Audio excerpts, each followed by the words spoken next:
இடஒதுக்கீடு கேட்டு நாம் போராடி கொண்டிருக்கிற நிலைமை ஏன் வந்தது? சமூக நீதியின் காவலர்கள் சாதிவாரி கணக்கெடுப்பு எடுக்க அஞ்சுவது ஏன்? எவ்வளவு காலம் தமிழர்களுக்கு உரிய இடத்தை நாம் சாப்பிட்டுக் கொண்டிருந்தோம் என்று தெரிய வந்துவிடும் என்பதற்காக அஞ்சுகிறார்கள்.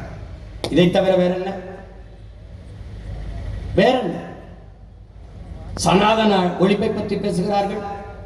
பிறப்பினாலேயே ஒருவனுக்கு மிக உயர்ந்த பதவி கிடைத்துவிடும் என்பால், பிறப்பின் காரணத்தினாலேயே உயர்ந்த பதவி பொறுப்பு கிடைத்துவிடும் என்றால் அதுதான் சனாதனம். இவ்வளவு பெரிய நாட்டில் இல்லாத துணை முதல்வர் மறுபடியும் கருணாநிதி வீட்டில் தான் இருக்கிறார் என்று அதுதான் சனாதனம். கருணாநிதிக்கு மகனாக பிறந்ததனாலே அவர் முதல்வர், அவர் இருக்கும்போது அவர் துணை முதல்வர். ஐயா ஸ்டாலினுக்கு மகனாக பிறந்ததனாலேயே தம்பி உதயநிதி துணை முதல்வர்.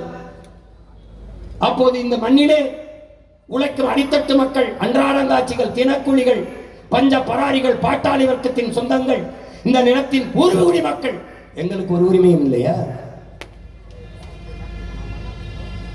நான் தான் உங்களுக்கு 3 விழுக்காடு தந்தேன், நான் தான் உங்களுக்கு 4 விழுக்காடு இடம் தந்தேன். நீங்கள் இருக்கிற இடம் யார் தந்தது? அது நாங்கள் தந்தது. இதை என்றைக்கு நீ உணர்ந்து தெளிகிறாயோ அன்றைக்கு நீ நிமிர்ந்து விடுவாய். பிளே ஸ்டோர் மற்றும் ஆப் ஸ்டோரில் இருந்து பாலிமர் செயலியை QR கோடு மூலம் பதிவிறக்கம் செய்யுங்கள். செய்திகளை உடனுக்குடன் பெறுங்கள்.